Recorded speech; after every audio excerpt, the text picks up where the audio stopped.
আসসালামু আলাইকুম, সবাই কেমন আছেন? আশা করি ভালো আছেন। আলহামদুলিল্লাহ আমিও ভালো আছি। ফাতেমা কুকিং ব্লগস থেকে আমি ফাতেমা চলে আসলাম নতুন একটা রেসিপি নিয়ে। তো এখানে দেখে হয়তো বুঝতে পারতেছেন আমি আর কী কী নিলাম। আচ্ছা যাই হোক, এখানে পোলাও চাল নিয়েছি টক দই, নিয়েছি পেঁয়াজ বাটা এবং পেঁয়াজ বেরেস্তা, আর নিয়েছি ইলিশ মাছ। তো হয়তো এত করে দেখে বুঝে বাজে গেছেন, যারা জানেন তারা তো বুঝে গেছেন, যারা জানেন না তারা তাদের জন্য বলে দিচ্ছি। আজকের রেসিপিটা হচ্ছে ইলিশ পোলাও করব। তো আমি খুব সহজভাবে কিভাবে করতে হয় সেটা আপনাদের সাথে আজকে শেয়ার করব।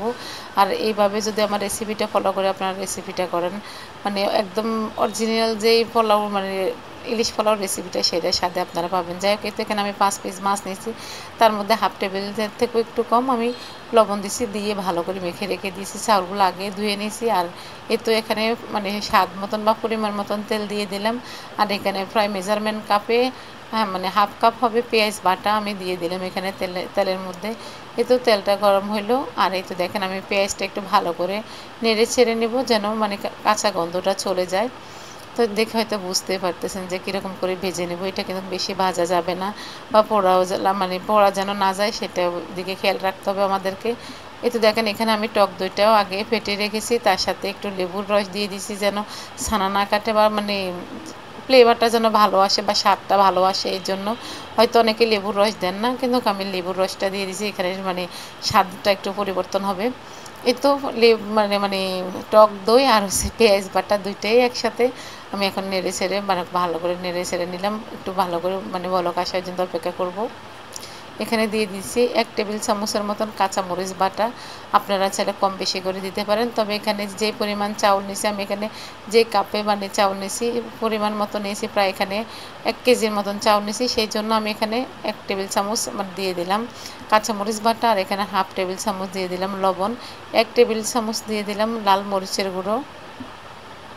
এখন দিয়ে দেবো 1 টেবিল চামচের মতন জিরে গুঁড়ো। এখানে লাল মরিচের গুঁড়োটা দেওয়ার একটাই কারণ কালারটা সুন্দর আসার জন্য। 1 টেবিল চামচ দিয়ে দিলাম জিরা গুঁড়ো। এখানে আপনারা হয়তো খেয়াল করছেন আমি কিন্তু কোনো গরম মশলা দিইনি, আস্ত বা কোনো গরম মশলাই দিইনি। এখানে দিয়ে দিলাম 1 টেবিল চামচের মতন ধনিয়া গুঁড়ো, মরিচের গুঁড়ো এবং লবণ, কাঁচামরিচ। এই হয়েছে আমাদের আজকের মশলা। এটা দিয়ে মাছটা রান্না করে নেব। দেখে হয়তো বুঝতে পারতেছেন ঠিক যেভাবে আমি রান্না করেছি। আমি এখানে 1 কেজি পোলাও চাইলে করব, সেই জন্য সেই পরিমাণটাই আপনাদের সাথে আমি শেয়ার করতেছি। আপনারা চাইলে বেশি করে যত বেশি রান্না করবেন। 2 কেজি চাউল হলে এখানে আমি 1 কেজির মতন চাউল নিয়েছি। 1 কেজি চাউলের পরিমাণটা আমি বলে দিলাম। আপনারা 2 কেজি রান্না করলে ঠিক পরিমাণটা ওইভাবে বাড়ায় দিবেন। 2 টেবিল চামচ মরিচ, 2 টেবিল চামচ ধনিয়া, ঠিক ওইভাবে টেবিল চামচ করে মেপে দিবেন। দেখে হয়তো বুঝতেছেন আমি ভালো করে মশলাগুলো কষিয়ে নিলাম। নেওয়ার পরে এখানে যে লবণ দিয়ে মাখানো মাছগুলো আমি দিয়ে দিচ্ছি। যেহেতু লবণটা একটু কম দিয়েছি আমি এখানে, কারণ মাছটা আমি যে হয়তো দেখে আপনারা বুঝতেছেন যে লবণ দিয়ে মেখে রেখেছি। মাছটা লবণ দিয়ে মাখার একটা টিপস এখানে আপনাদের সাথে শেয়ার করি। মাছটা যেন ভেঙে না যায়, এই জন্য মাছটা লবণ দিয়ে একটু মেখে রেখেছি, তাহলে একটু শক্ত থাকবে। মাছটা দিয়ে ঢাকনা দিয়ে ঢেকে রেখেছি প্রায় 2 থেকে 3 মিনিটের জন্য। এখন উল্টিয়ে দেবো মাছগুলোকে। আর ইলিশ মাছ কিন্তু হইতে বেশি সময় লাগে না। ইলিশ মাছ খুব সহজে হয়ে যায়। আর খুব অল্প আছে বা অল্প সময়তে ইলিশ মাছ রান্না করা হয়ে যায়, হয়তো আপনারা অনেকেই জানেন। আজকে ইলিশ মাছের এই রেসিপিটা শেয়ার করছি, ইলিশ পোলাও কীভাবে রান্না করি। ইনশাল্লাহ আপনাদের সাথে আরও একটা ইলিশ মাছের রেসিপি আমি শেয়ার করবো, আরও 2টা শেয়ার করবো, একটা না। আপনারা অপেক্ষায় থাকেন। আমার এই চ্যানেলে যারা নতুন আসছেন তারা চ্যানেলের পাশে থাকবেন, আর যারা পুরান আছেন তারা তো আসেনই। এখানে দিয়ে দিলাম এখন আমি পেঁয়াজ বেরেস্তা প্রায় 2 টেবিল চামচের মতন দিয়ে দিলাম। পেঁয়াজ বেরেস্তা যদি চামচ দিয়ে মেপে নিই তাহলে 2 টেবিল চামচ হবে। আর এখানে 5-6টা আস্ত কাঁচামরিচ দিয়ে দিলাম ফ্লেভারের জন্য। এটা কোনো ঝাল আসবে না, এটা ফ্লেভার আসবে।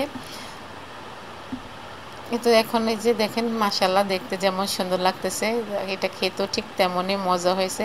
এখন আমি মাছগুলোকে আরও একবার উঠিয়ে দিব।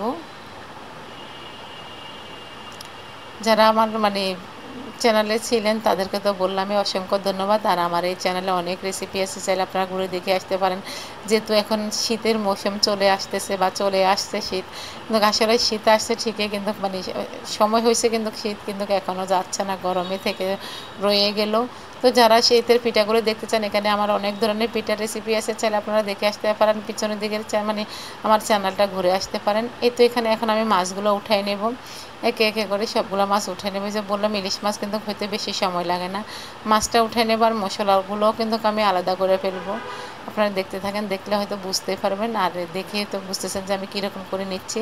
আসলে এটা বলা করা যায় না বা শেখানো যায় না, দেখে নিতে হয়। যাই হোক, আমি একটু মশলাগুলো এখন আবার করে নেব। আর এই তো পাতিলটা ধুয়ে বসিয়ে দিলাম আবার। এখানে পরিমাণ মতন বা স্বাদ মতন তেল দিয়ে দিলাম। এখানে তেলটা গরম হওয়া পর্যন্ত অপেক্ষা করব। এখানে পরিমাণ মতন পেঁয়াজ দিয়ে দিলাম। এখানে বড় সাইজের 2টা পেঁয়াজ কুচি দিয়ে দিলাম। এখানে পেঁয়াজটা পরিমাণটা আপনারা দেখে হয়তো বুঝতে পারতেছেন, মানে বড় সাইজের 2টা পেঁয়াজ কাটলে কতটুকু হবে সেই পরিমাণ মতন দিয়ে দিলাম। এখানে পরিমাণ মতন এই পেঁয়াজটা দিলাম। পেঁয়াজটা কিন্তু ভাজা যাবে না, এটা আমরা কোনো বেরেস্তা করবো না, মানে জাস্ট একটু হালকা নরম হওয়া পর্যন্ত অপেক্ষা ভেজে নেব। আর এই তো চাউলগুলো যেহেতু আমি আগে থেকে ধুয়ে পানি ঝরিয়ে রেখেছি, একদম ঝরঝরা হয়ে গেছে চাউলগুলো। সবগুলো চাউল এখন দিয়ে দেবো একসাথে। এখন পোলাওটা করে নেব ভালো করে।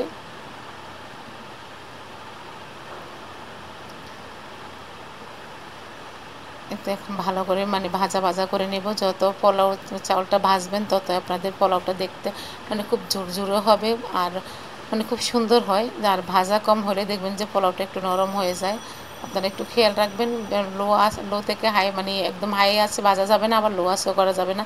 মিডিয়াম আছে রেখে চুলাটা পোলাওগুলো ভাজবেন আস্তে আস্তে, দেখবেন চাউলগুলো একদম মুসমুসো হয়ে যাবে। আপনার রেসিপিটাও কিন্তু খুব সুন্দর হবে, যে মানে এই পোলাওগুলো অনেক ঝুরঝুরে হবে। আমার হয়তো রেসিপিটা আপনারা শেষের দিকে চোখ রাখেন, দেখবেন খুব সুন্দরভাবে মানে পোলাওগুলো জোড়া হয়েছে। কিন্তু এখন আমি এখানে মানে ভালো করে ভাজার জন্য রেখে ভেজে নিলাম। এখন দিয়ে দিব 1 টেবিল চামচের মতন আদা বাটা, রসুন বাটা দিয়ে দিলাম 1 টেবিল চামচ। আর দিয়ে দেবে এখানে 1 টেবিল চামচ আদা বাটা। নর্মালি আমরা যেভাবে পোলাওটা করি ঠিক ওইভাবে কিন্তু আদা এবং রসুনটাই কিন্তু পোলাওর সাথে দিব। কিন্তু মানে আমি তো ওখানে আদা বা রসুন মাছ যখন রান্না করছি তখন কিন্তু দিইনি, আপনারা দেখেছেন। ও তাহলে মাছের ফ্লেভারটা থাকবে না, মাছের আদা রসুনের মানে মানে সাথে ইলিশ মাছের সাথে যাবে না। তাহলে দেখা গেছে আপনারা সেই মানে অর্থেনিক যেই ইলিশ পোলাও রেসিপি সেটা আপনারা পাবেন, অরিজিনাল যে রেসিপিটা ওইটা কিন্তু পাবেন না, খেতে কিন্তু ভালো লাগবে না। ঠিক আমি যেই প্রসেসে করতেছি আপনারা এই প্রসেসে করবেন, দেখবেন আপনাদের মানে রেসিপিটা খুবই মজা হবে। এই তো দেখেন সেই মশলাটাই কিন্তু আমি এখন দিয়ে দিলাম ঢেলে। ভালো করে কিন্তু ভেজে নিয়েছিলাম আগে চাউলটা আদা রসুন দিয়ে। আবার এখন এই তো দেখেন মশলাটা একদম ভালো করে চাউলের সাথে মিশিয়ে নিব। যত মানে নাড়বেন, যত ভাজা করবেন অতই কিন্তু আপনার পোলাওটা অনেক সুন্দর হবে। এই তো এখন আমি ভালো করে আবারও সবগুলো মশলার সাথে মিশিয়ে নেব পোলাওগুলোকে। আমার চুলার আঁচটা কিন্তু একদম মানে লো না আবার হাইও না, মিডিয়াম আছে ওইভাবে আমি ভেজে নেব। তো যে বললাম আপনারা চাইলে কিন্তু আমার পিছনের ভিডিওগুলো দেখে আসতে পারেন। এখানে আমি সুজির রস বড়া পিঠা, তারপর ডিমের পান্তুয়া পিঠা, নোয়াখালীর ঐতিহ্যবাহী পান্তুয়া পিঠা, অনেক ধরনের পিঠার রেসিপি আছে, আপনারা চাইলে দেখে আসতে পারেন। আমার এই চ্যানেলে সেই পিঠার রেসিপিগুলো আছে। সেওই পিঠা, ছায়া পিঠা কীভাবে বানাই আমি, খুব অল্প সময়তে কিভাবে আপনারা বানাবেন সেটাই আপনাদের সাথে সহজভাবে বানানো যায় সেইভাবে রেসিপিগুলো আপনাদের সাথে শেয়ার করি। এতে এখানে সামান্য একটু লবণ দিছি, যেহেতু আমরা মাছের সাথে 2বার লবণ দিছি, সেই জন্য এখানে প্রায় 1/2 টেবিল চামচের মতন লবণ দিয়ে দিলাম। লবণটা কিন্তু মানে বেশি হলে জিনিসটা খাওয়া যায় না, কম হলে কিন্তু দেওয়া যায়। আমাদের কিন্তু এখনও অপশন আছে দেওয়ার মতন, সেই জন্য আমি লবণটা কমে দিছি। আমি পানি যখন দেব তখন আবার লবণটা মানে চেখে দেখব হয়েছে কিনা, না হলে আবার দেওয়া যাবে, কিন্তু বেশি হলে তো খাওয়া যাবে না। যাক, এখানে আমি ফুটন্ত গরম পানি দিয়ে দিলাম। পানিটা আগে ফুটিয়ে রেখেছি।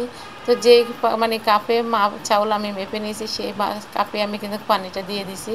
আমি এখানে মানে কপের মগে আমার প্রায় 5 মগ পানি দিয়েছি। এখানে চাউল নিয়েছি, ওখানে আমি ঠিক ওইভাবে 10 কাপ মানে কাপ পানি দিলাম।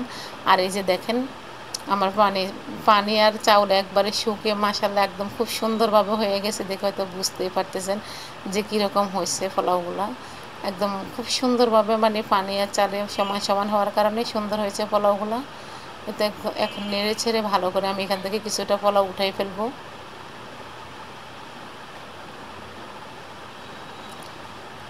তো এখন কিছুটা পোলাও আমি উঠাই নেব এখান থেকে।